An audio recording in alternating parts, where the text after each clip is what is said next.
Innal hamdalillah nahmaduhu wa nasta'inu wa nastaghfiru wa natubu ilaihi wa na'udzu billahi min syururi anfusina wa min sayyiati a'malina may yahdihillahu fala mudhillalah wa may yudlil fala hadiyalah. Asyhadu alla ilaha illallah wahdahu la syarikalah wa ashhadu anna Muhammadan abduhu wa rasuluhu la nabiyya ba'dah. Allahumma sholli ala Muhammad wa ali Muhammad. A'udzu billahi minasy syaithanir rajim. Bismillahirrahmanirrahim. Ya ayyuhalladzina amanu taqullaha haqqa tuqatih wa la tamutunna illa wa antum muslimun. Sidang Jumat rahimakumullah, marilah kita bersyukur kehadirat Allah Subhanahu wa ta'ala atas nikmat iman dan sehat serta keluangan waktu. Maka pada siang hari ini kita dapat hadir untuk menunaikan sholat Jumat berjamaah. Mudah-mudahan kebersamaan kita di dalam masjid untuk menunaikan sholat Jumat berjamaah ini mendapatkan keberkahan dan limpahan rahmat dari Allah Subhanahu wa ta'ala. Salawat serta salam marilah kita haturkan untuk baginda Rasulullah sallallahu alaihi wasallam. Ikhwanul muslimin, pada kesempatan yang penuh berkah ini saya ingin mengangkat tema khutbah membangun peradaban melalui keluarga kita. Peradaban itu kalau dicek di Kamus Besar Bahasa Indonesia itu mempunyai makna adalah keadaan sejahtera baik secara lahir maupun batin, yang di dalamnya mencakup kecerdasan dan kebudayaan, tentu yang tidak bertentangan dengan nilai-nilai Islam. Jadi membangun peradaban itu artinya membangun kesejahteraan lahir dan batin melalui keluarga kita, di mana di dalamnya keluarganya cerdas-cerdas, berpendidikan, ahli masjid, sehingga suasana keluarganya itu penuh dengan sejahtera.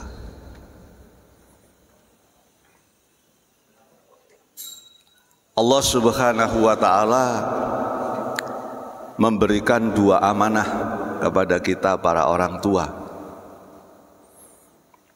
Yang pertama, amanahnya berada di dalam surat An-Nisa, surat 4 ayat ke-9. Wal yahsal ladina law taraku min khalfihim dzurriyyatan ti'afan khafu alaihim falyattaqullah wal yaqulu qaulan sadida. Jadi kata Allah Subhanahu wa ta'ala, hendaknya umat Islam, para orang tua khawatir dan waspada, jangan sampai di belakang hari meninggalkan keturunan anak yang lemah kesejahteraannya. Jangan sampai umat Islam di belakang hari itu meninggalkan keturunan yang lemah ekonominya. Jangan sampai umat Islam di belakang hari meninggalkan keturunan yang miskin. Itu amanah dengan sangat lugas di dalam surat An-Nisa ayat 9. Amanah kedua, ayat ini sangat populer, insya Allah kita semuanya hafal dan tahu ayatnya. Ada di dalam surat At-Tahrim, surat 66 ayat 6. Ya ayyuhalladzina amanu qu anfusakum wa ahlikum naro. Jadi kata Allah Subhanahu wa ta'ala, para orang tua, diingatkan selain untuk waspada agar tidak meninggalkan keturunan yang miskin, yang kedua para orang tua agar memastikan bahwa keturunannya itu adalah keturunan yang ahli surga. Oleh karena itu Imam Syafi'i menasihati kita bersama-sama, termasuk saya. Kata beliau, man aroda dunya fa'alaihi bil ilmi. Kalau engkau ingin menguasai dunia, engkau harus berilmu apa saja, pandai berdagang, ahli hukum, ekonomi, akuntansi, fisika, whatever, apa saja. Yang penting harus berilmu dan berpendidikan tinggi. Mau antropologi, silahkan. Tidak ada dalam filsafat ilmu satu jurusan yang lebih hebat dari jurusan yang lain, karena setiap orang itu memiliki passion dan potensi yang berbeda. Jadi tidak ada jurusan kedokteran lebih hebat dari jurusan antropologi, tidak ada dalam filsafat ilmu. Semua memiliki kelebihan masing-masing. Jadi silahkan mengambil program studi apa saja, yang penting pendidikan tinggi. Karena ini ada hubungannya dengan Human Development Index, indeks pembangunan manusia. Jadi di dunia ini semua negara yang rata-rata pendidikannya tinggi itu kualitas SDM-nya di atas. Indonesia sampai saat ini rata-rata pendidikannya baru 9 tahun. Jadi kalau di rata-rata orang Indonesia itu baru lulus SMP. Korea Selatan merdekanya hanya beda 2 hari sama kita, tapi literasinya rata-rata Korea Selatan sudah sarjana. Kita baru lulus SMP. Maka jangan heran kalau Korea Selatan ekonominya jauh di atas Indonesia. Ini harus menjadi perhatian kita. Lalu Imam Syafi'i mengatakan, man aroda akhirata fa'alaihi bil ilmi. Kalau engkau ingin menguasai akhirat juga harus berilmu. Karena tidak cukup orang Islam itu hanya sholat kemudian tidak meningkatkan ilmu pengetahuannya tentang adinul Islam. Karena di dalam surat Al-Isra surat ke-17 ayat 36 diingatkan oleh Allah, wala taqfu ma laisa laka bihi ilm inna sam'a wal basara wal fuada kullu ulaika kana anhu mas'ula. Janganlah kalian ikut-ikutan di dalam beragama, kata Allah. Kalau enggak tahu jangan ikut-ikutan, harus mencari ilmunya, bertanya kepada ahlinya, membaca Al-Quran, membaca hadis. Sebab pendengaranmu, kata Allah, penglihatanmu dan hatimu itu akan diminta pertanggungjawaban oleh Allah Subhanahu wa ta'ala. Maka banyak ulama mengatakan menuntut ilmu itu adalah bagian dari ketakwaan seseorang. Jadi orang kalau diundang ke majelis taklim hadir, itu bukti ketakwaan dia.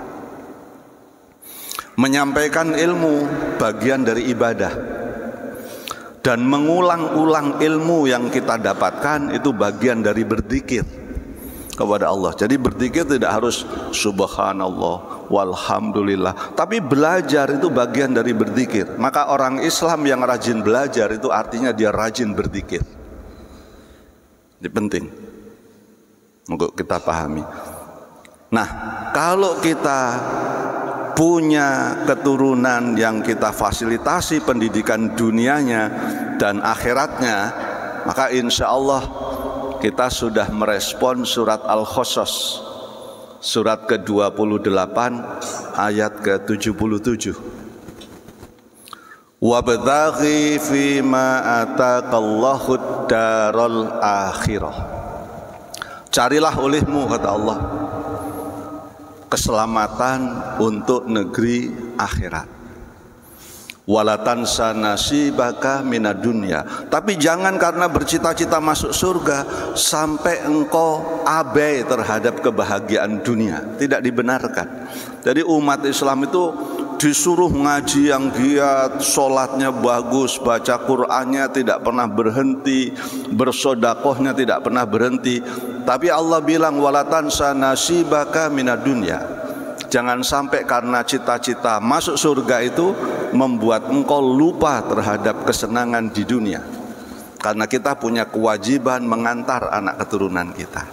Oleh karena itu sedikit berbagi melalui mimbar penuh berkah ini beberapa hal yang harus dilakukan oleh kita termasuk saya terhadap anak-anak kita. Ini saya ambil dari sintesis ayat-ayat yang langsung saya sebutkan 1, 2, 3-nya. Yang pertama, agar anak kita itu mencapai achievement yang maksimal, capaian yang tinggi, kita para orang tua harus dapat menjadi role model untuk anak-anak kita, menjadi teladan.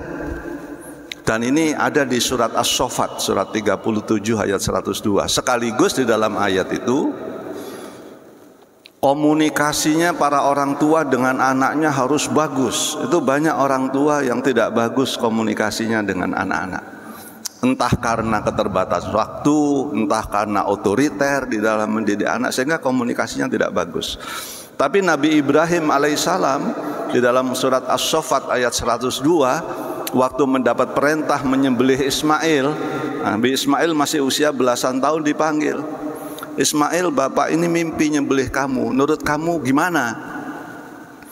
Jadi Nabi Ismail yang masih anak-anak waktu itu diberi kesempatan untuk berpendapat. Jadi tidak instruksi, ayo tidur kamu saya potong lehernya, tidak. Ditanya, kalau menurut pendapat kamu bagaimana? Dan mengagetkan responnya, ya abati if'al ma tu'maru satajiduni insyaallahu minas sabirin. Pak, kalau itu bapak yang mimpi kerjakan, insya Allah saya sabar. Kenapa Ismail mau disembelih?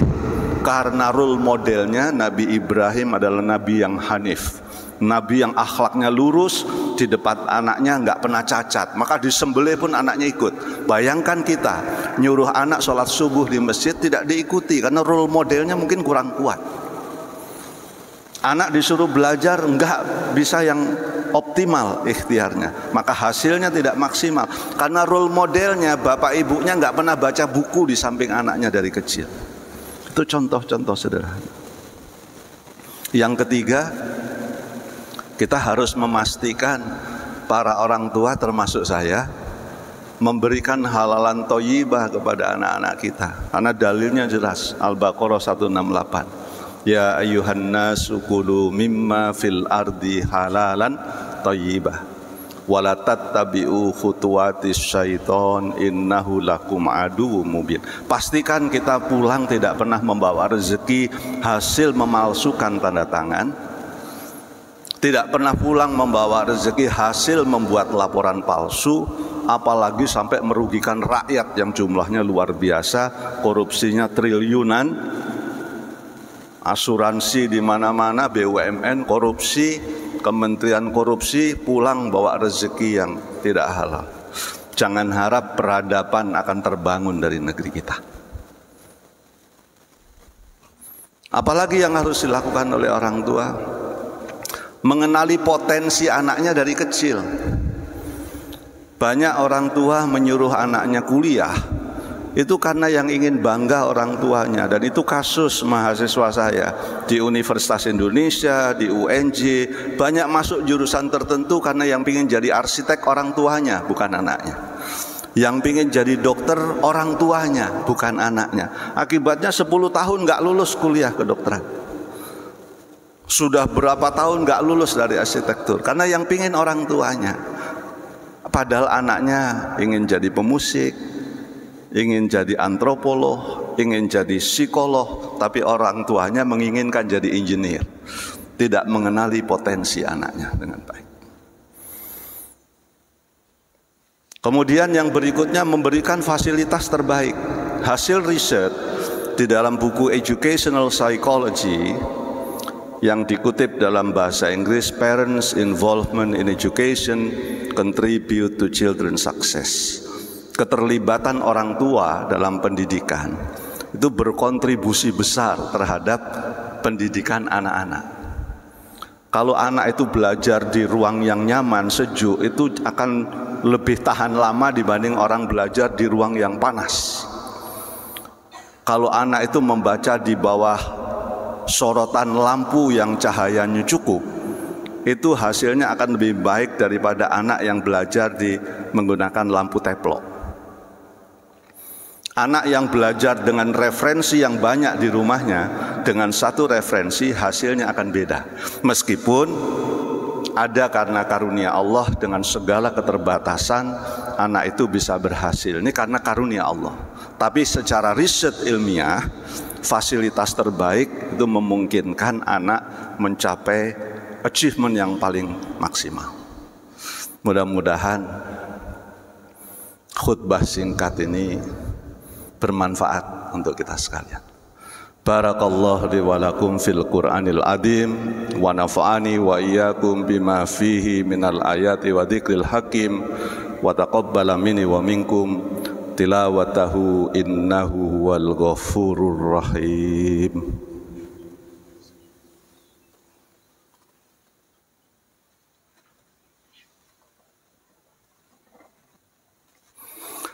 Alhamdulillahilladzi arsala rasulahu bil huda wa dinil haqq liyudhhirahu 'alad dini kulli wa kafa billahi syahida. Asyhadu alla ilaha illallah wahdahu la syarikalah wa asyhadu anna Muhammadan abduhu wa rasuluhu la nabiyya ba'dah. Allahumma shalli ala Muhammad wa ala ali Muhammad. A'udzu billahi minasy syaithanir rajim. Bismillahirrahmanirrahim.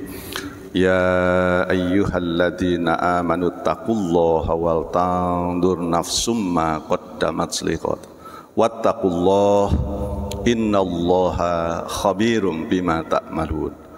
Sidang Jumat rahimakumullah, marilah kita bersama-sama bermunajat, kita berdoa, memohon kepada Allah dengan kesungguhan hati, khusyuk, penuh harap. Semoga Allah mengabulkan segala permohonan kita. A'udzu billahi minasyaitonir rajim. Bismillahirrahmanirrahim. Allahumma ighfir lil mu'minina wal mu'minat wal muslimina wal muslimat al ahya'i minhum wal amwat. Innaka sami'un qaribun mujibu da'wat faya qadiyal hajat.